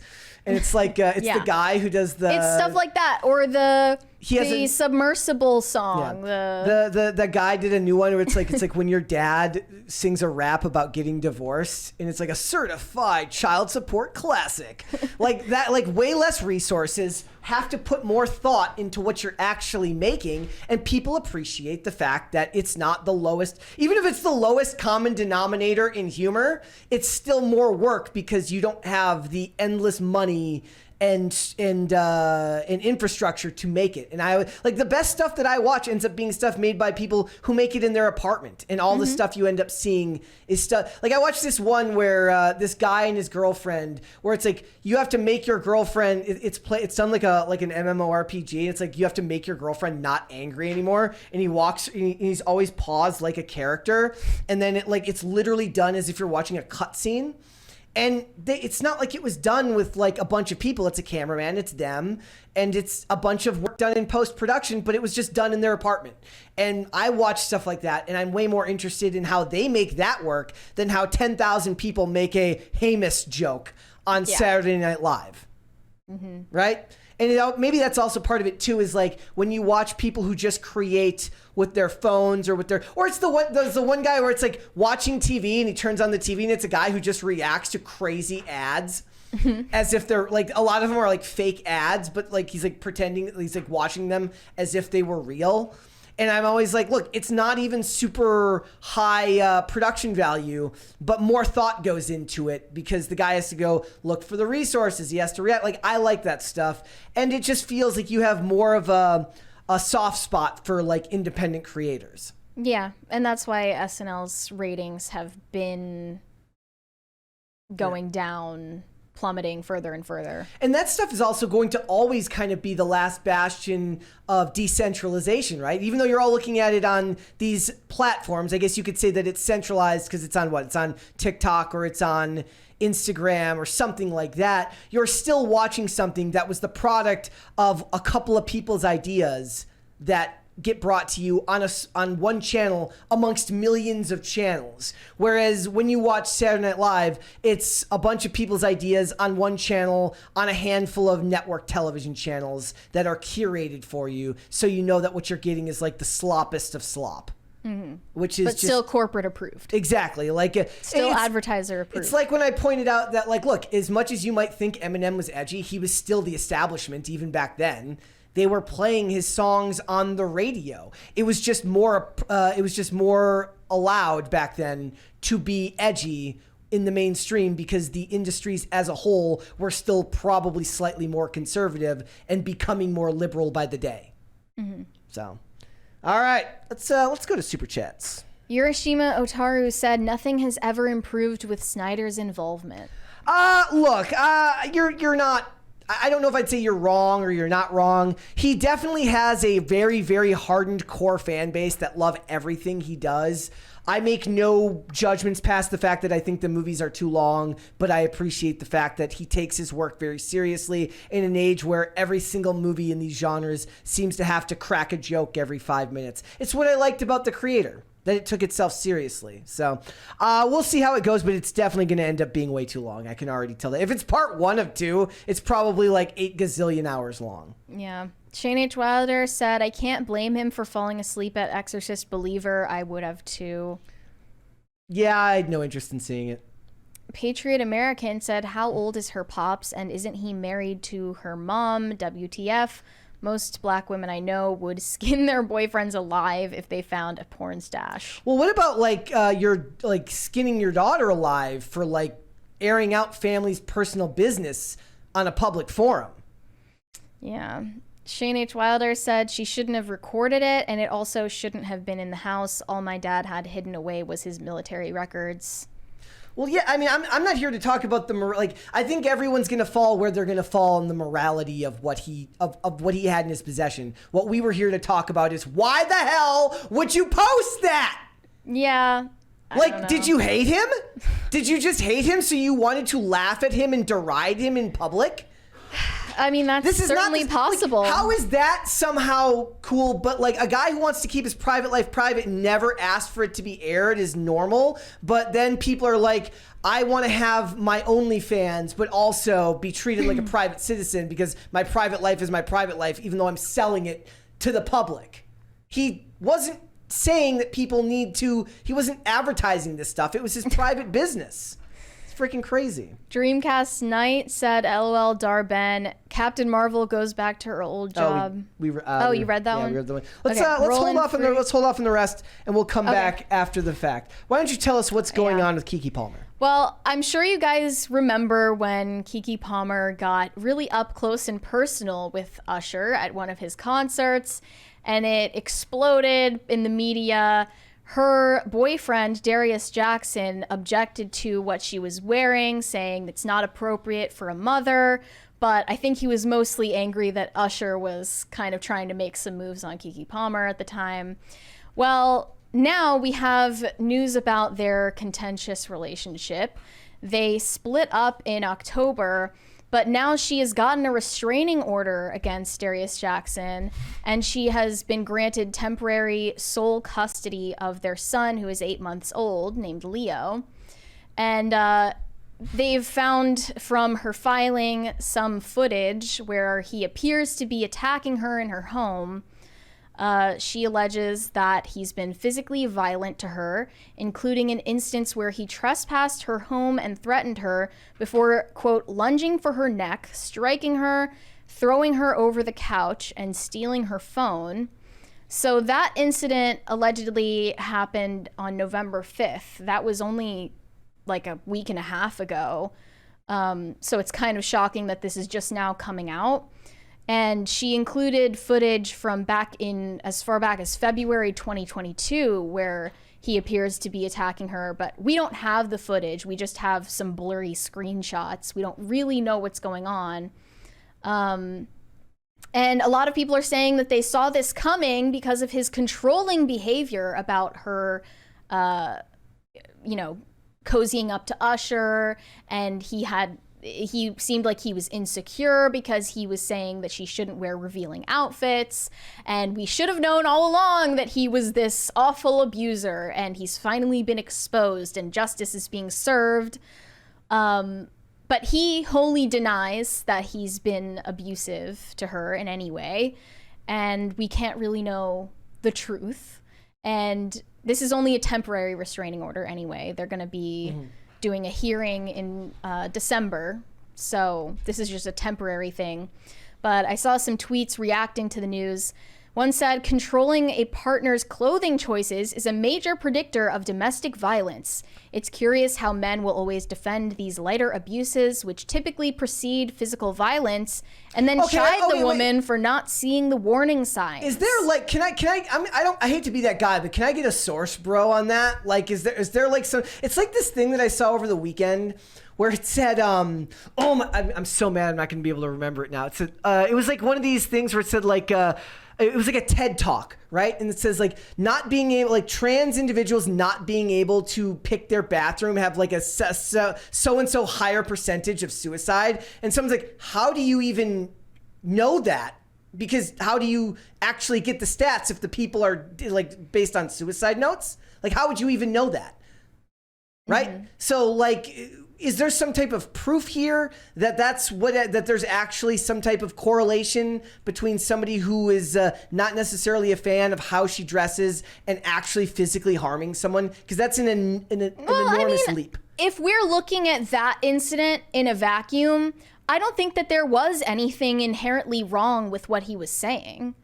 Yeah, it seems kind of inappropriate to be in a relationship and then dancing and getting all up close and personal with another man, especially when you have a child with the guy that you're with. Now, they're not married, so there are different implications, but still, like, just on the surface, that seems inappropriate, but maybe they were in the middle of a back and forth where they're both slighting each other, right? Yeah. Another one said, it's always the loser, insecure men. There's that comment again. Yeah. People called this guy insecure because he didn't want his girlfriend and the mother of his child to be out in almost no clothing, dancing suggestively with another man. And I think that if we look at that incident in a vacuum, it's not unreasonable at all what he was saying. So at the time we defended him. But now she's alleging that there was something more serious going on in the background for years. We are so far past that level, that aspect of society where that's going to be something that they're going to like. Look, you're not allowed to care how your partner dresses. Well, you're not allowed to have standards, period. Yes. So this November 5th incident allegedly happened when she was supposed to let him pick up their son. They have separate a custody arrangement after they broke up. And he showed up to her house to pick up their son, and their son wasn't there. And she says that he trespassed into my home without my knowledge or consent and threatened her. And there's no footage or evidence of this so far, but she claims to have ring footage of it. She said there have been many instances of physical violence that include, quote, destroying my personal property, including diaries and eyeglasses, throwing my belongings into the street, throwing my car keys to prevent me from driving away, hitting me in front of our son, spewing profanities about me to our son, threatening to unalive himself with a gun if I left him, harassment, and other physical and emotional abuse. So those are some pretty serious claims, and if that is going on, that's obviously disgusting. And I hope that this guy isn't allowed around a child if this is the way that he's acting. Mm-hmm. But ultimately, we can't know. So the February 2022 footage, where we only have like a couple of blurry screenshots that were published in TMZ, it allegedly happened because he became, quote, violently jealous and irrationally angry over a bikini picture. Do violently jealous, does that mean he hit her? And irrationally jealous, does that mean that there's a rational level of jealousy that would be acceptable in those situations? It's not clear. It's not clear. Like, but I think if this was how their relationship was ever since they started dating in 2021, and that incident with her dancing with Usher only happened a couple of months ago, we have context for why she was provoking him, right? Yeah. Like, maybe he is insecure, maybe he is jealous, maybe he is violent and all of these things, but she's also doing things seemingly on purpose to provoke that reaction. Do you believe that's what's happening? It could be. I have no idea. Yeah. That doesn't justify his reaction. Nope. But it does show that she's willingly staying in a relationship that she knows is toxic, and she's been documenting it for at least a year. And she also chose to have a child with this man when she already knew that he was toxic and violent, because this February 2022 incident happened before she conceived her child. It's very difficult now to figure out what any of it means, because in the social media era, and especially with celebrities, because there's so much power to be wielded by releasing information in a certain way. Yeah. And she has more power in the media. She has a fan base. She's able to weaponize that if she wants to, but at the same time, that doesn't mean that his behavior couldn't prevent her from doing that if he was controlling enough, especially if she was a submissive, subservient personality, which it doesn't seem like she is for the most part. But with all of these cases, I always fall back on the old age-old saying of like, who knows? Like who I feel bad for the kid. That's who I feel bad for more than anything, is the kid loses out more than anyone. They seem to be bad for each other, which makes perfect sense. It's a lot of times in relationships like that are extremely, as they say, toxic, that it's never just one person who makes the mistakes, that you are both inordinately bad for each other, and and even worse things come of the bad things that have already happened because you bring out the worst in the other person. Yeah. For him, it seems that her behavior seems to bring out the violence in him, which is not justified. But then it comes back to who stay, like, then don't stay, right? And I'm not here to question her life choices, other than like, get out of there for your kid's safety. If the kid's safety is at risk, you need to get the hell get out of there before you even have a kid with this person who has revealed their true character to you. And it looks like they don't have good role models either, because Darius Jackson and Keke Palmer's moms, respectively, are beefing with each other publicly. That's the only part of it. If it wasn't for the domestic violence, this part of it would be kind of funny. So allegedly in this November 5th incident, Keke Palmer called her mom while they were in the middle of this argument. And her mom started threatening. You ever call your mom in the middle of an argument? I don't think I've been in this situation. Been in an argument before, though, I'm sure. You should call your mom. You're like, Mom, I'm in the middle of an argument. Help. I don't think so. And her mom started allegedly making threats toward Darius Jackson, and he was trying to wrench the phone out of Keke's hands, and he shouldn't do that. But they were, cussing at each other. It's this like intense situation. And then they released screenshots of the text messages between their mothers to TMZ. So Darius's mother texts Keke's mother saying, "Hello, Sharon. How are you? I've tried not to get involved in my son's personal business, but I heard that you are going to put a bullet in my son's head. Well, then now we have to involve the authorities because you don't respect or value yourself, and I can see my son's life." I don't know what that means. "I will file a police report on you now." And Keke's mother responded, "Do not contact me with this ridiculous childish behavior. Your son choked his own sister. Deal with his anger issues. If he attacks my daughter in her own home, where she pays the bills, he is trespassing and anything can happen, so he should stay away. You should be very ashamed to have raised a man who fights women." Why are these screenshots public? Why is it? Well, I mean, whether they like it or not, the public will. We're part of that, right? The public will end up being fascinated by it. It's why I would never want to be any type of celebrity, because then on top of having to deal with all of the problems that come from your relationships, you have to deal with the public scrutiny that comes from it too. And nowadays, in the social media age, whoever is more well-known automatically has an advantage in setting the narrative. And what's more important to public discourse these days than the narrative for these people? They need to be able to control how they're perceived. That's how Amber Heard used the media as a tool.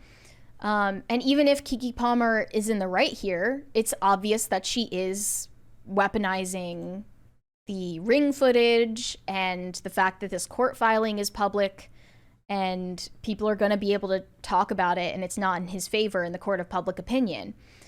And now I feel like every guy who may not want his girlfriend or wife to be scantily clad in public and cozying up to other men in public are going to be lumped in with this guy and his alleged abusive, violent behavior. They're all abusers. They're all psychopaths. When in reality, his complaint, just looking at it without all this surrounding baggage, was perfectly reasonable. No, but it's not by today's standards. By today's standards now, you're not allowed to ask that your girlfriend or the mother of your child dress in anything other than what she wants to wear on that particular day. And it could be nothing but nipple pasties. And you have to be okay with that. You're insecure and you just want to control her. Right. That's what they believe. Another one said, "You can never convince me that men who try to control their girlfriend or wife aren't abusive." They say control, but there's a difference between the idea of control. It's not like he's physically making her do that and saying, "Look, I think that what you're wearing is immodest." Right. And it also, I mean, it wasn't totally coherent because people talked about how in the past, Darius himself was the one posting videos and pictures of Keke where she was wearing super revealing stuff. And he was contributing to that objectification in the public eye. Yeah. So maybe his own point of view doesn't really make sense. But was that before they were dating or while they were dating? It was while they were dating. Okay, but was that before the kid or after the kid? Like he posted a video. Was that before the kid or after the kid though? If it was, I don't know. It's possible that if they have the child, he's like, "Look, now there's more than just you and me involved here. Now there's a child. Maybe now would be the time to start thinking about changing a standard of public appearance, of your public appearance." Again, though, even asking those questions goes against the modern feminist belief that you should have any opinion about your girlfriend or your wife other than wholehearted support 100% of the time. So Pearly Things has a controversial gimmick that she does on Twitter where she will post a picture of a random celebrity woman or female influencer, and she will say, hashtag, I deem this outfit either appropriate or inappropriate for a wife and mother, completely irrespective of whether the woman in question is a wife and mother. No, plus usually they're not. Plus, it's not like she's not the husband, so. Right. So it's like, when it's the husband, let's hear him out. Yeah. Or when that woman actually is a mother or wife. Yeah. We can talk about that. I think if it's Pearl is just really good at engagement farming. Yeah, She's that's why very she good was at tweeting engagement about Bill farming. Burr's wife, because people were talking about Bill Burr's wife for totally unrelated reasons. Yeah. But yeah, I guess we'll have to see what happens with this story and how it develops. There's nothing crazier now than like imagine you get into a relationship with some celebrity and having to worry. I imagine it's how women who dated and married divorce attorneys felt back in the day when wanting to get a divorce. Like imagine trying to divorce like an awful, mean lawyer. I don't even know how they met or what Darius Jackson does. I guess it says he is a former American football player. Okay, he was on the Dallas Cowboys, A while ago, the Green though. Bay Packers, Yeah, other like, teams. The point is though is that between this story, the story about the wife who started the OnlyFans and then was surprised when the husband cared about starting the OnlyFans, the women with clout have way more. Like, is there a male analog to this? Is there a version of this where the guy takes to social media to control the narrative specifically? I think Joe Jonas attempted to do that, Okay, but yeah, went a little way overkill, trying to weaponize the media in the middle of his divorce proceedings. Yeah. Because then people saw what he was doing. Like, we're accustomed to seeing PR get weaponized that way, and then they ended up being on Sophie Turner's side. Yeah, but that story's like all but disappeared from the. Nobody cares about it anymore. Nobody cares. I mean, that's the sad fact of most of these stories is they have to control the narrative while they can because people lose interest very, very quickly, and you can't get that attention back. So, yeah, I just I don't understand the idea that where we went wrong as a society where like because it's also a thing where women like to like talk down to their men about you don't dress like look at my husband's wardrobe, he doesn't dress up enough, right? So women complain about how men dress, they just do it because they think they don't dress well enough, not necessarily about the the sexualization of their clothes. Sure. Like one of the most common ads I see is like on Instagram is like ads for like button-up shirts where it's like women say like the ad is for men, but it's women saying like I got my boyfriend to start wearing these shirts and then insert ad here, right? So clearly women also have opinions on how men dress. One of the things you see all the time is like women have critiques of men when they're single saying like, look, I miss when men dressed like men, when men wore suits and ties. How is that any different? Like if you're a wife or a girlfriend and you're like, you should wear suits and ties and not polos and jean shorts or something stupid like that. Sure, you're it's considered a little bit more hapless, but you're still in a fashion trying to insert your opinion of his fashion into his. I mean, no one is willing to admit this, but in a relationship, everyone exerts some control over their spouse or boyfriend or girlfriend. And because you're in a relationship, that gives you the right to do that.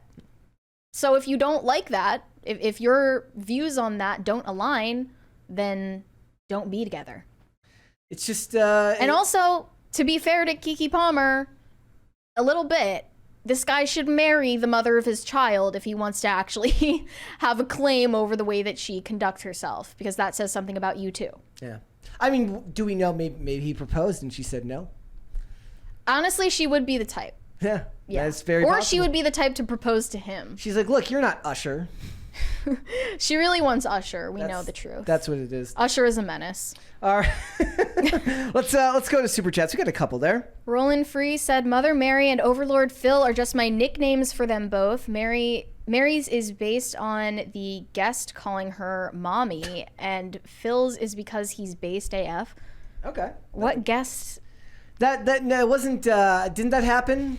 Or like a Super Chat? I must have blocked it out of my memory. Probably blocked it out of your brain. Obi-Juan said, no Ian, we peein'. Please not on the carpet. There's no Ian today. I'm sorry. Ebersense said, couldn't read poll. YouTube is slacking. Voted no. Where's the poll at right now? Let's look at it right now, ladies and gentlemen. So far, it's split 50%. 50-50. Contentious telling issue. kids that Santa is, I asked, is telling kids Santa is real a lie? 50% say yes, 50% say no. That's surprising. Yep. Guys, give your justifications. Why would it be a lie to tell kids that Santa is real? Yes. Or give us your no-nonsense version to the contrary. Tell us why, yes, it is in fact a lie. Because clearly we're on the same page, you Yes. know? Tell the kids about Santa. They'll find out in good time. Philip Reed said, I find as a trucker... Oh, you already read this one.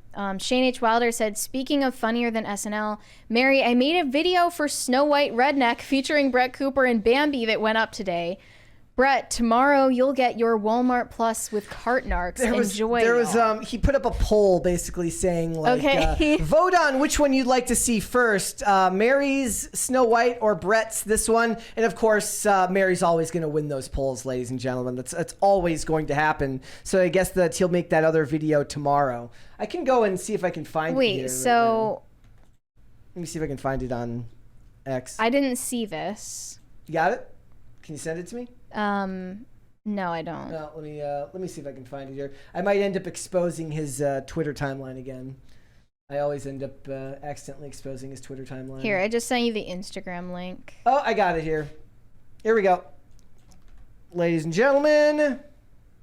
What about Brett Cooper, that Snow doesn't sound White bad. shoots Bambi's Yes. mom I'm so with a down. rifle? I sound like a I'm so sicko. down. Yeah. I'm so down for that. And then skins Bambi's mom. All right, Makes her whoa. into venison. and then part of her dress is the That's hide. it's Snow just White covered in- redneck. It's just covered in blood. It looks good. I'm here for it. I'm ready for redneck Snow White. Yes. I mean, I'm up for it. Oh, no.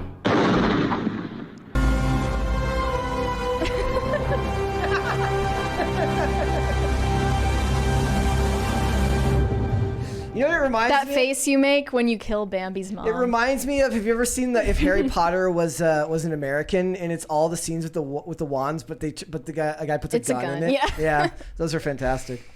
The last of my kind said the funniest Marine birthday thing I heard this weekend was to the branch of the military that was inspired by Sloth from the Goonies. Happy birthday. Happy birthday, guys.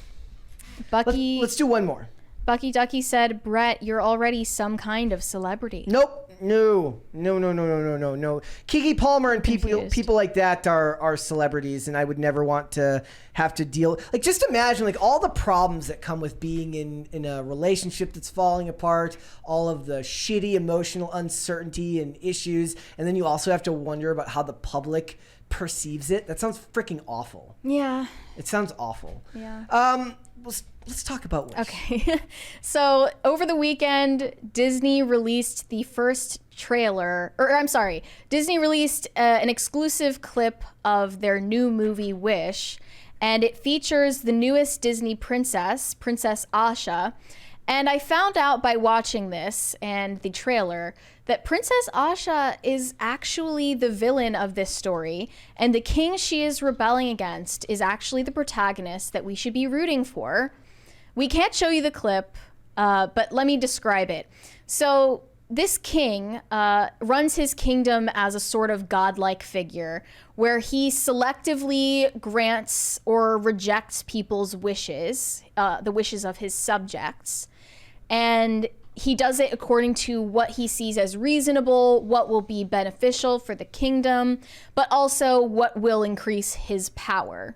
So like, what would be an example? He might like cure someone of their illness, but if someone sends a wish that they want to be buff, he might just give them a gym membership because you should work for what you want.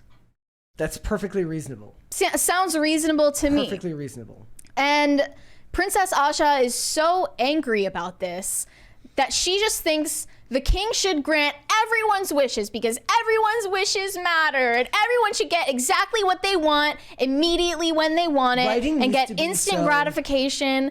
And that is really reflective of the mindset of Gen Z. It is, so I and see it's- why they're making it this way. But it's being written by millennials. That's what's okay. So I was watching an old episode of the show Numbers over the weekend, and this is so funny because I think back about like how reasonable writing used to be. And there's this scene in the show where where this character played by Alamy Ballard. He's trying to reach this kid who lives in the inner city who he can't seem to, like, he wants to get information from him and try to help this kid who's clearly going down a wrong path. And he's talking to the two main characters' dad, who raised these two boys, one who became a math professor and the other one who works for the FBI. And he's trying to explain to him that, like, what this kid's troubles are at the age of 14. And Alan says, look, it's not easy to be a kid at that. He's like, I remember raising Don and Charlie, that it's not easy to be a kid, especially at that age. And then the other character goes, no offense, Mr. Epps, but like, I don't think Alan, I don't think that Charlie or Don ever had to worry where their next meal was coming from. And he goes, the pressure to grow up, the pressure to be a man knows no income bracket. Nowadays, those conversations would be reversed and it would be done as like an own on the older guy. You know what I mean? Like, Yeah. that's the thing. There's a fundamental difference in the way we look at writing nowadays. And what you're seeing here, this meme is actually, or like the Twitter post is a perfect example as how our values have shifted as a culture. Yeah. So here were some of the reactions.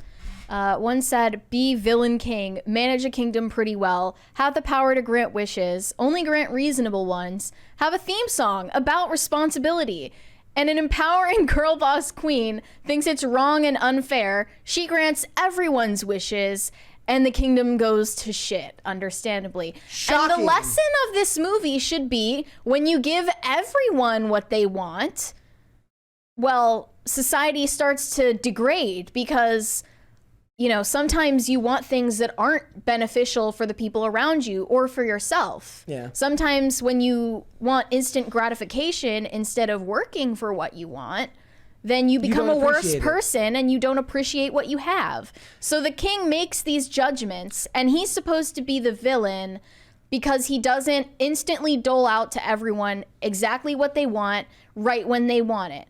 Which is funny too, because they're the same people who point out that the rich people never grow because they get everything handed to them. But they would also love it if everything that they wanted got handed to them as well. So it's always envy more than an actual problem with the behavior. They don't hate the rich people that have it easy in life. They hate that they don't have it. Mm-hmm. So the Disney princess, Asha, this princess is really reflective of the entitled attitude that millennials and Gen Z are often accused of having. She's saying that it's an injustice that the king doesn't give all of his subjects everything they want. Yeah. And he's kind of a godlike figure or a parent figure. Yeah. He's a father figure. And she's rebelling against this father, or she's rebelling against God in a certain sense. And we're supposed to sympathize with her. Yes. I think that the impressionable kids that are going to watch this are going to be imbibing that message, which is sad because there's a great message to be gained here, to be shown here about how the world can be beautiful even though it isn't necessarily always going to be fair, and the idea of everyone getting what they want is not realistic because it puts unrealistic ideas into the heads of the youth that somehow everyone's going to be happy all the time. Mm-hmm. Like the example that I always like best was like, it's like, if a family can't even raise two siblings to have an exact equal outcome, how do we expect a world to somehow facilitate a world where everyone's happy all the time? Yeah, I think this also is a commentary on the way that young people are going to see government as an institution that will just give them handouts and make life easy for them. Yep.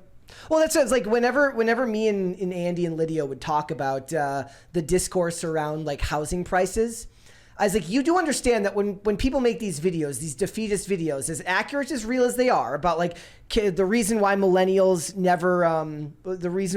are so depressed, they're never going to own a home, they're never going to be able to do this, they're never going to be able to do that, inflation is so high, wages have stagnated, and everyone, like, I'm always surprised when I was like, you do realize that when this type of content reigns supreme, it's not going to make people more libertarian or focused on free markets. They've been told that the free market is evil, even though they don't live in a free market economy, because America is actually one of the more heavily regulated places on earth, right? As far as business, we have thousands upon thousands of laws interfering with free market trade. So when they make these videos talking about how nobody can afford houses, all this doom and gloom, it's creating communists. Yeah. It's creating utopian communists who think that the government is going to come in and fix everything. Because they blame capitalism for those circumstances. Another tweet said, Disney villains before. I literally made a pact with the devil to kill the protagonist. That is the evil queen in Snow White. Disney villains now. I can't grant every wish because some people have dumb, unnecessary, or dangerous wishes. Yep, I have that right here. Based King. Another said, the most down-to-earth Disney villain ever. This isn't even a, well, from a certain point of view, he's right. He's just objectively correct. She's a child who doesn't understand the things that befall a king. And in the clip, he literally tells her that. Like, you're young and you don't know what you're talking about. But she decides to go around him and circumvent his authority as the king. Yeah. And give everyone what their wishes are. And then it backfires on her. So really, this is seemingly a good lesson. It is fair enough to point out that since the movie's not out yet, it could be that by the end of the movie, she comes to realize that all wishes can't be granted. But it's not good promotional material for the movie. No. The king should be coming off looking evil in the promotional material, not just vaguely realistic and kind of pragmatic. He's also kind of handsome. And I thought that villains were supposed to be ugly. Usually. He's rocking the. He's a silver fox. That's so funny because there was a quote in. I watched this movie over the weekend called The Killer, which was really, really, really good, and I do recommend that everyone go and watch it. Let's see if I can find it here. And there was a quote in that movie from one of these other bad people that the bad person is tracking down. It says, one man's cruelty is another man's pragmatism, which is very accurate to the world we actually live in. And actually, like, while watching this movie, it's a David Fincher movie. Like, it was so nice to see something that seems so like steeped in reality, where not all the characters have this candy-coated view of how the world works without it being overly nihilistic. And I do recommend everyone go and check that out. But there's a difference there, right? Like the Disney movies, as much as we might rail on against them, they really aren't for me. And in a lot of ways, they're not even for you. They're for children who they want to effectively push this very, very unreasonable message upon. Yeah, it's not even, social justice, wokeness, political messaging that we're pushing back against. It's really, this isn't woke, it's just stupid. It's using a movie like this to morally malform children. And it will have that effect on people, especially maybe not so much that it's not so much that her view is great, it's that they're treating his view as irrational. I'm more concerned. I feel like her view is something you can grow out of. But you will be permanently scarred if you believe that such a pragmatic view of the world is somehow bad. I think this is why, and I point this out like as somebody who we've talked about endless times on this podcast, like who falls more on the liberal spectrum, right? I have more liberal ideals than maybe a lot of people who might even be listening to the show. What is it that prevents me from falling into the same traps as a lot of people who might see other things the same way as I do? Pragmatism. I don't expect people to behave rationally all the time.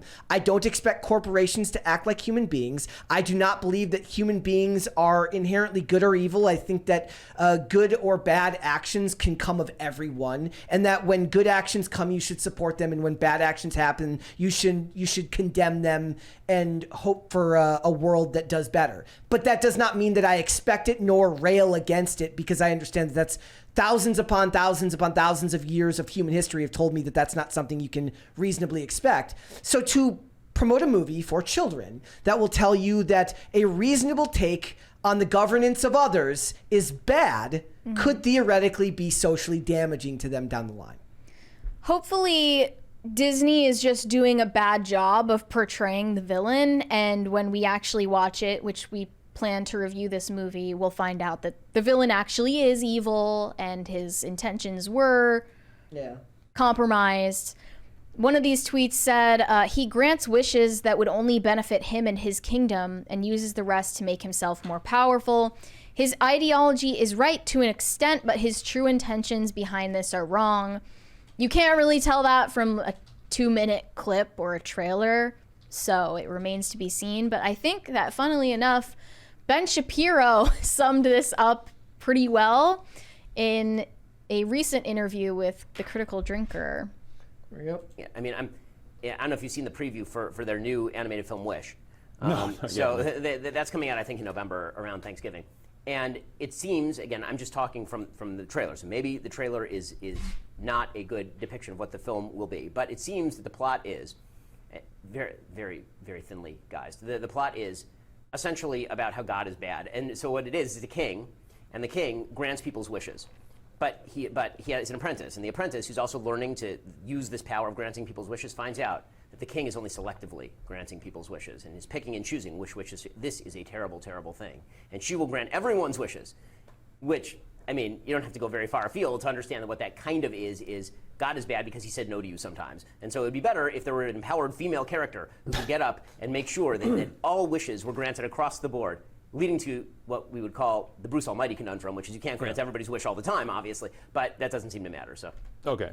No, I mean, it's, essentially every movie that they've put out over the past year or two seems to have... That was pretty much how he summed it up, and I agree. I mean, it's the idea that he, down the line, ends up learning that the problem is that he's desperate for more power, and she will eventually come to the conclusion that we're coming to, that you can't grant everybody's wish all the time. Yeah, I mean, I don't want to have a redemption arc for a villain. That's the problem, right? They always want to give the villain a redemption arc and make the villain sympathetic. It was one of my... I mean, that's also a lot of that is the post. Not as a way to show nuance, but as a way to question whether anyone is bad or good. Or, like inherently bad or inherently good in general. Yeah. Which kind of just usurps the idea of like objective morality entirely. Yeah.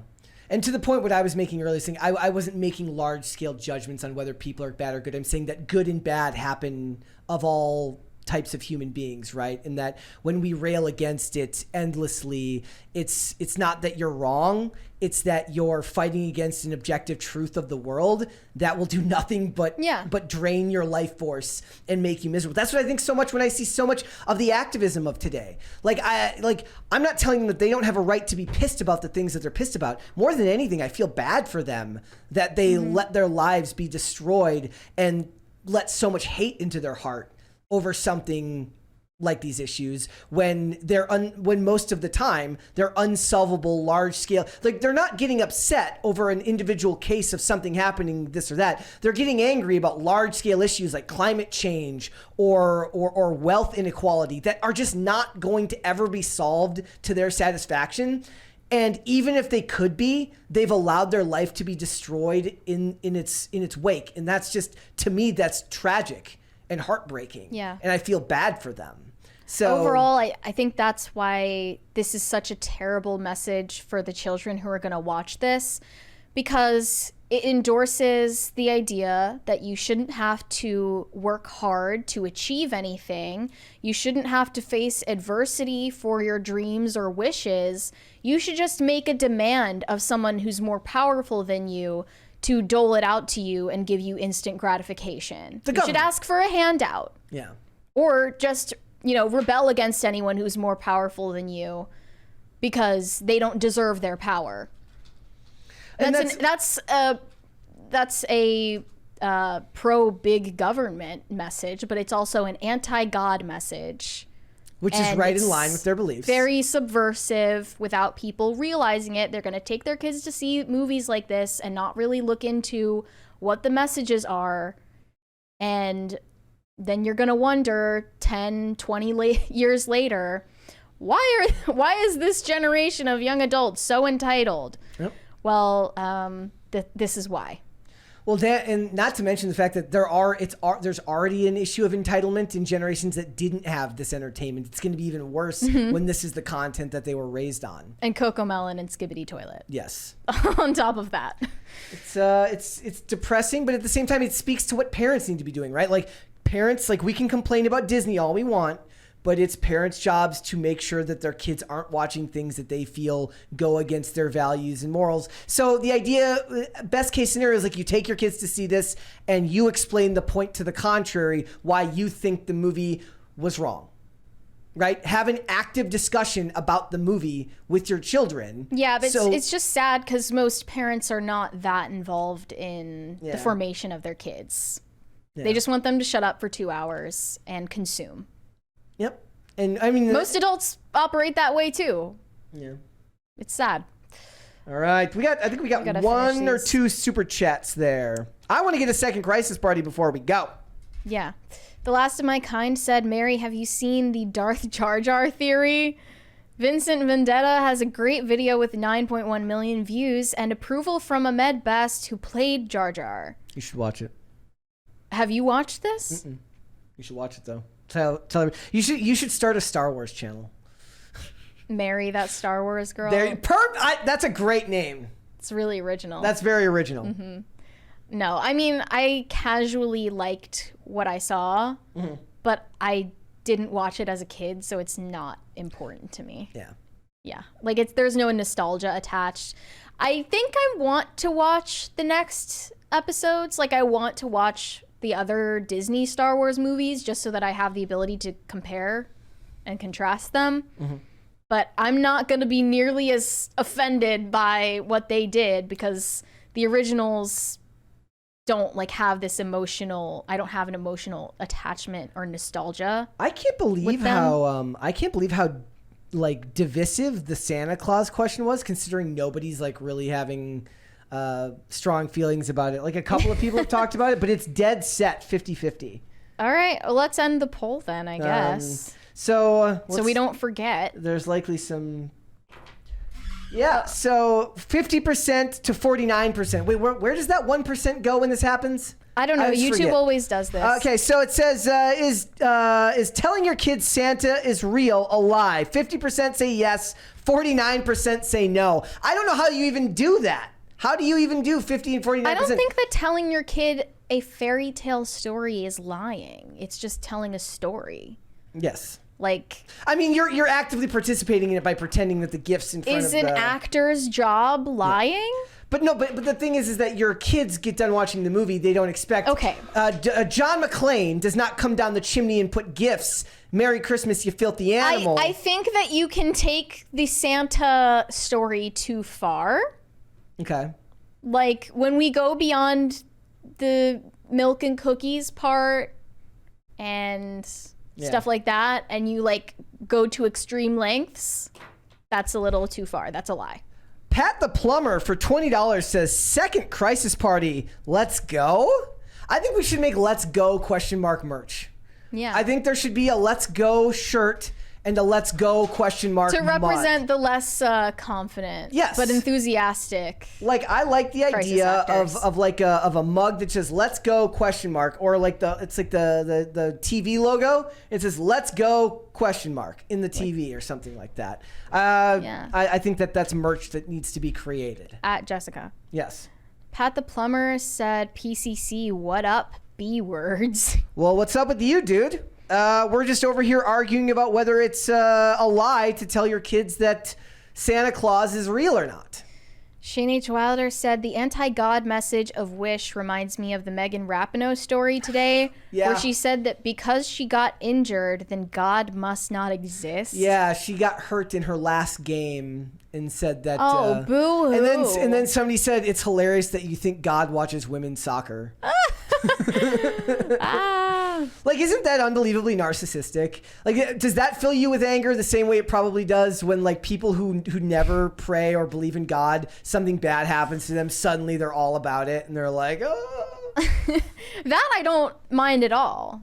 Because you think maybe it'll turn them around? I don't know. I think that it's just a natural reaction. It is. But Megan Rapinoe clearly thinks she's the center of the universe. For me, as somebody, like, so my middle name is Anthony. And there's the St. Anthony's prayer. St. Anthony, please come around. Something is lost which must be found. I lost stuff constantly as a kid. Not as much as an adult, but as a kid, I was constantly losing stuff. Like so me not believing in Santa, I'm like... Exactly. Yeah, that makes sense. So to me, I was constantly asking St. Anthony, who I couldn't have picked out. If there was a lineup of saints, I wouldn't have been able to tell you who the hell St. Anthony was or who the hell St. Nick was. I don't think we know what they look like. I'm just saying there would have been no drawings, no nothing. I wouldn't have been able to tell you anything about him. And yet I was always praying to him when I would lose something that I needed to find again. I think it's called a foxhole prayer. Yeah.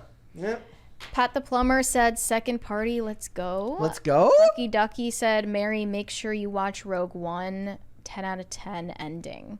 You should watch Rogue One. That's the only good of the prequels, or of the sequel trilogy. Well, I want to watch it. It's not part of the trilogy. I want to watch in order of when they came out. Sir Ranko Productions said, going to be busy this week with a work trip, so I probably won't be able to watch live, but here's to the second Crisis Party today. Thank you. Well, I guess now all we have to do is wait. Derpwing Duck said, so Brett's initials are bad. Correct. My initials are, in fact, bad.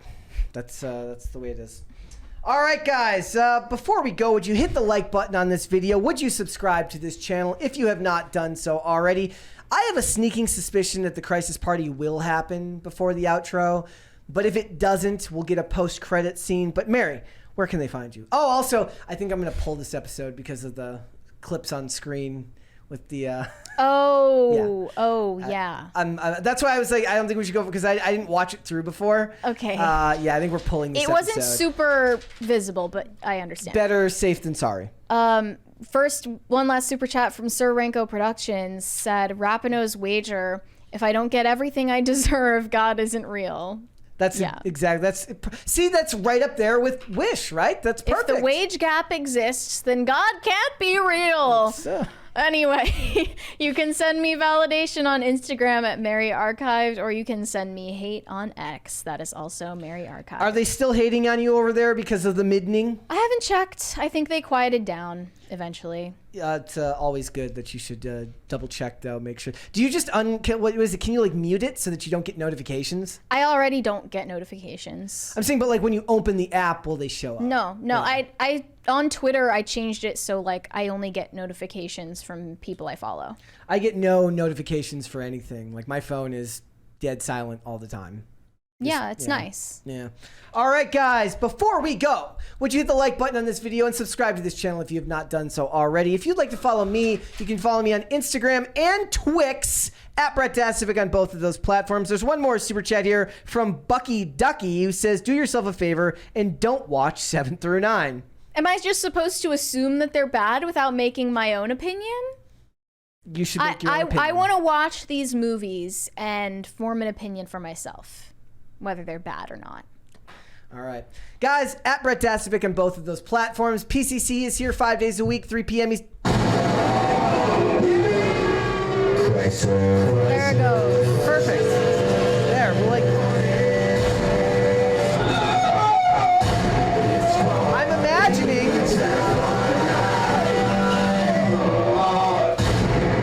I'm imagining that person who wrote that comment about how much they hate the crisis parties right now. They're just shaking their fist at the air. They're just very upset by it. 3 p.m. Eastern Standard Time. That is noon Pacific, guys. Amazon Music, Apple Podcasts, Pandora, and Spotify if you'd like to listen rather than watch. And if you'd like to follow the show on social media, we're on Twix at popculture_show, Facebook and TikTok at popculturecrisis, Instagram at popculturecrisispod. Guys, we will be back with another episode tomorrow. We'll see you then. Bye. Later.